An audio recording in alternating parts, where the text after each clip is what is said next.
Hello வணக்கம் வந்தனம் ஸ்வாகத்தம் சத் ஸ்ரீ அகால் நமஸ்தே welcome to my channel me and my heartful cooking. என்னுடைய சேனல் பார்க்குற எல்லாருக்கும் ரொம்ப ரொம்ப நன்றி. தேங்க்ஸ் ஃபார் வாட்சிங் மை சேனல். மனசார சமையல் செஞ்சாலே டேஸ்ட்டாக இருக்கும். இன்றைக்கி நம்ம சேனலில் ஈஸியாக குயிக்காக எப்படி ரசம் பண்ணுறதுன்னு பார்க்க போகிறோம். இந்த ரசம் டேஸ்ட்டாக மட்டும் இல்லாமல் உங்கள் கட் ஹெல்த்துக்கு ரொம்ப நல்லது, கோல்ட் அண்ட் கஃபுக்கும் ரொம்பவே நல்லது.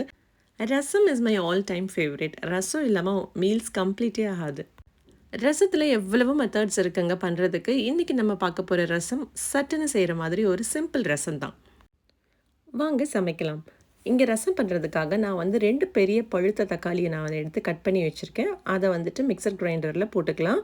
எக்ஸ்ட்ராவாக நம்ம எந்த மசாலாவும் சேர்க்க போகிறது கிடையாது, ரசப்பொடியும் சேர்க்க போகிறது கிடையாது. வீட்டில் இருக்கிற இன்க்ரீடியன்ஸ் வச்சு நம்ம இந்த ரசத்தை சிம்பிளாக பண்ணிடலாம்.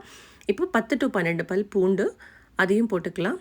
ஜீரகம் 1 டேபிள் ஸ்பூன் அதையும் போட்டுட்டு 1 டீஸ்பூன் பெப்பர்கார்ன்ஸ்.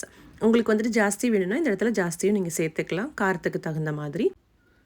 கொஞ்சமாக கருவேப்பிலை, கொத்தமல்லி தண்டு. உங்கள்கிட்ட கொத்தமல்லி தண்டு இல்லாட்டி கொத்தமல்லி லீவ்ஸும் நீங்கள் இந்த இடத்துல ஆட் பண்ணிக்கலாம். இந்த எல்லா இன்க்ரீடியன்ஸையும் போட்டு நான் கொஞ்சம் குறப்பாக இந்த வந்துட்டு ரசத்தோட இன்க்ரீடியன்ஸை அரைச்சிக்க போகிறேன். இன்கேஸ் நீங்கள் அரைக்கும் போது கொஞ்சம் நைஸாகவே அரைச்சிட்டிங்கனாலும் ப்ராப்ளம் இல்லை. இப்போது பேன் சூடு பண்ணிவிட்டு 1 டேபிள் ஸ்பூன் ஆயில் நம்ம சேர்த்துக்கலாம். எண்ணெய் சூடானதும் 1 டீஸ்பூன் கடுகு வந்துட்டு நம்ம இப்போது பொரிச்சு எடுத்துகிட்டு கொஞ்சம் கருவேப்பிலை சேர்த்துட்டு ஒரு காஞ்ச மிளகாய் இல்லை 2 காஞ்ச மிளகாய் உங்கள் காரத்துக்கு ஏற்ற மாதிரி போட்டுட்டு ஃப்ரை பண்ணிவிட்டு நம்ம அரைச்சி வச்ச ரசமோட இன்க்ரீடியன்ஸ் எல்லாத்தையுமே நம்ம இதில் சேர்த்து ஒரு நெல்லிக்காய் சைஸ் புளி எடுத்துகிட்டு அதை நான் ஊற வச்சு பல்ப் எடுத்து வச்சுருக்கிறேன். அந்த பல்ப்பு சேர்த்துட்டு தேவையான உப்பு போட்டுட்டு நம்ம பச்சை வாசனை போகிற வரைக்கும் நல்லா வந்துட்டு இதை கொஞ்சம் சாட் பண்ணிக்க போகிறோம். அப்பப்போ வந்துட்டு நீங்கள் சாட் பண்ணிகிட்டே இருங்க, இல்லாட்டி வந்துட்டு இந்த மிக்சர் கருகிடும். இப்போ நம்ம வந்துட்டு பெருங்காயத்தூள் ஆட் பண்ணிக்க போகிறோம். நீங்கள் பெருங்காயத்தூள் வந்துட்டு நீங்கள் கடுகு போட்டு தாளிக்கும் போது அந்த இடத்துல கூட நீங்கள் பெருங்காயத்தூள் போட்டுக்கலாம். சம்டைம்ஸ் அது கருகிடும், அதனால நான் இந்த இடத்துல நான் வந்துட்டு பெருங்காயத்தூளும் சேர்த்துட்டு நல்லா வந்துட்டு சாட் பண்ணிக்க போகிறேன்.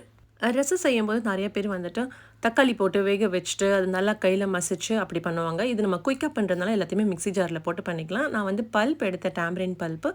இன்கேஸ் டேமரின் பல்ப் நீங்கள் எடுக்க வேணால் கூட ஒரு நெல்லிக்காய் சைஸ் புளி வந்துட்டு நீங்கள் இந்த மிக்சர் கிரைண்டர்லேயே போட்டுக்கலாம். இப்போ வந்துட்டு அந்த பச்சை வாசனை போயிடுச்சு. இங்கே 2 கிளாஸ் தண்ணி நான் வந்து எடுத்துக்கிறேன். உங்களுக்கு தேவையான அளவு தண்ணி நீங்கள் இந்த இடத்துல எடுத்துக்கோங்க. இப்போ வந்துட்டு ரசத்துக்கு வேண்டிய எல்லா மிக்சரும் நம்ம ஆட் பண்ணியாச்சு. இது ஒரு கொதி வந்த உடனே ஆஃப் பண்ணிவிடுங்க. ஒரு சின்ன டிப்பு, ரசம் வந்துட்டு நீங்கள் கொதிக்க வைக்கும்போது லோ ஃப்ளேமில் தான் கேஸ் இருக்கணும். அதே சமயத்தில் உப்பும் புளிப்பும் வந்துட்டு இந்த இடத்துல நீங்கள் செக் பண்ணி பார்த்துக்கோங்க. பிகாஸ் ரசத்துக்கு உப்பும் புளிப்பும் ரொம்பவே தேவை. அதை நீங்கள் பர்ஃபெக்டாக வச்சிங்கனாவே சூப்பராக இருக்கும். ரசம் ரெடி ஆகிடுச்சு. கொத்தமல்லி தலையும் தூவி இறக்கியாச்சு. இந்த இடத்துல 1 டேபிள் ஸ்பூன் நெய் வந்துட்டு நான் ஆட் பண்ணியிருக்கேன். இது வந்து ஆப்ஷனல் தான். இது வந்துட்டு இன்னுமே வந்துட்டு அந்த டேஸ்ட்டை வந்துட்டு என்ஹான்ஸ் பண்ணும். உங்களுக்கு நெய் ஆட் பண்ணுறது பிடிக்காட்டி நீங்கள் அவாய்ட் பண்ணிக்கலாம்.